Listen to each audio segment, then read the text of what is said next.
Hello everybody, welcome back to my channel. Ben the Pat Tester here. Cater and Pat Testing is the channel.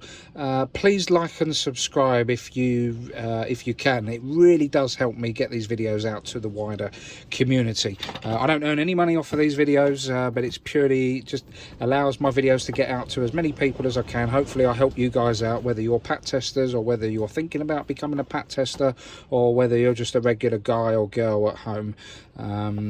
Hopefully these videos will help you. So a quick video today on RCDs, or residual current devices. What are they? What do they do? How can we Pat test them?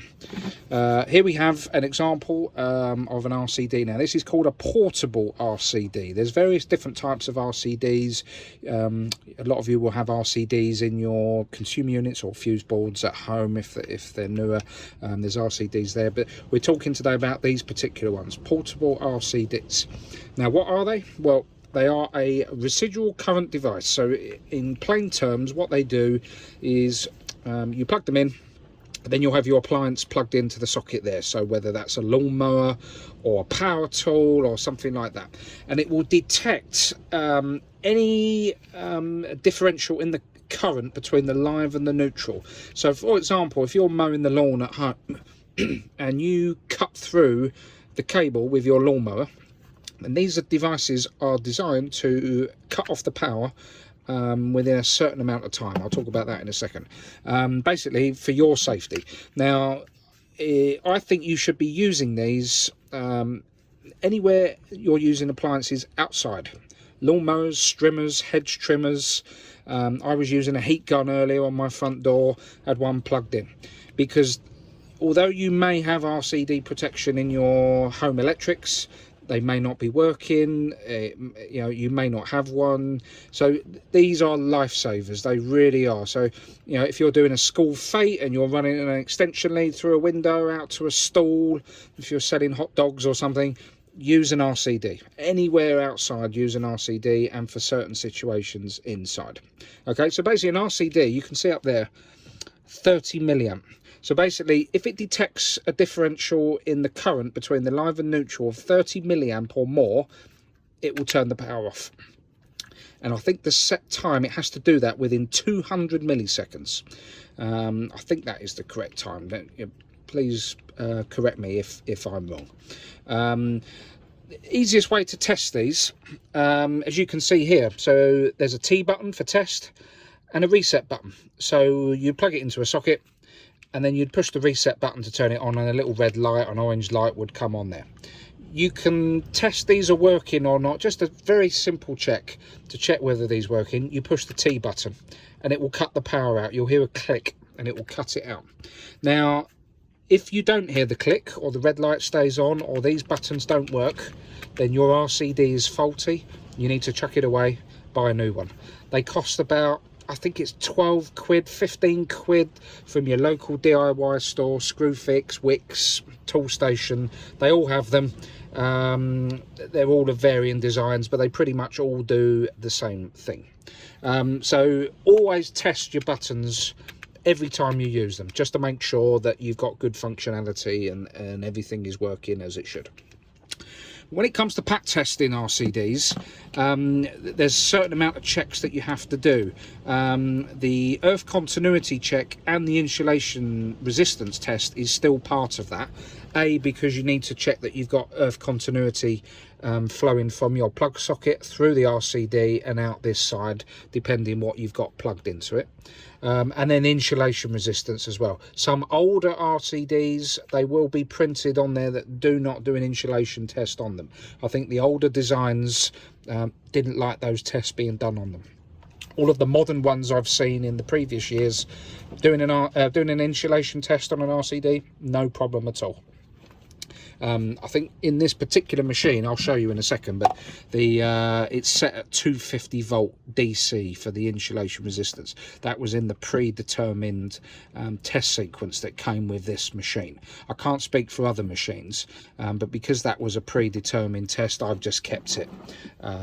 You might be able to do 500 volt on it. I've never really tried it, but I might try it one day and see how we go. So in this particular machine, Seawood Apollo, fairly very common pat test machine now, portable pat test machine. So in order to do an RCD check, first of all you need to have your pat tester plugged into the mains. It needs mains power to be able to perform this test. And then you plug in your RCD into your pat test socket, and then also you need to plug in your IEC test lead here.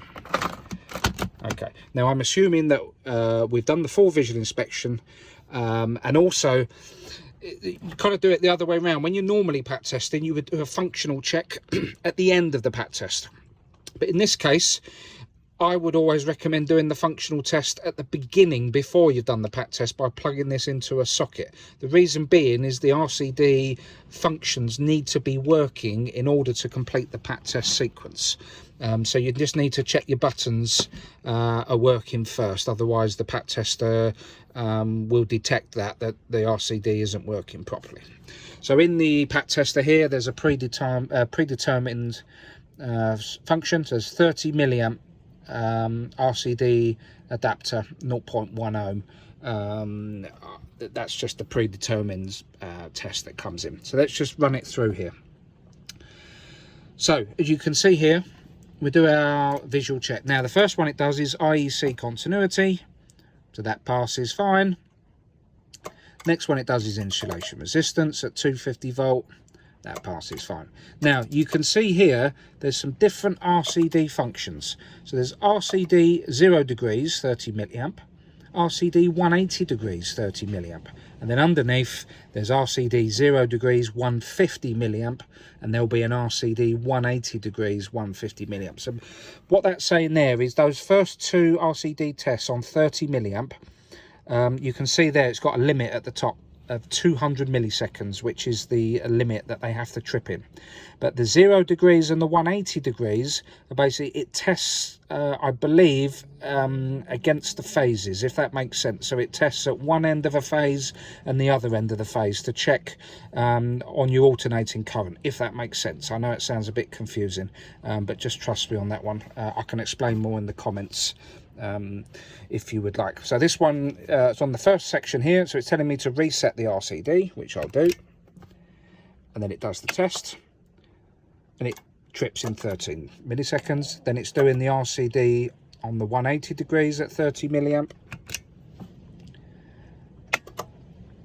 and that tests in 13 milliseconds as well. Now you can see here we're testing at 150 milliamps, so it's a bit more of a stress test on the RCD, and the time is reduced on there, as you can see, to 40 milliseconds as opposed to 200 milliseconds on the 30 milliamp test. So this is basically a bit more of a stress test on the RCD to say if there was more current differential detected, as in 150 milliamp there as opposed to 30, it needs to trip quicker, because obviously there is more of a risk to the person who could possibly come into contact with live parts or live cable.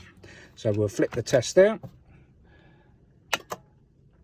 11 milliseconds on that one, so a little bit quicker on that one, and then we're doing it again here on the 180 degree test at 150 milliamp. 11 milliseconds. So all well within the tolerance of what an RCD should be. So it's well worth getting your RCDs pat tested. If you are a pat tester, it is worth testing people's RCDs properly. It takes a little bit more time, but well worth it.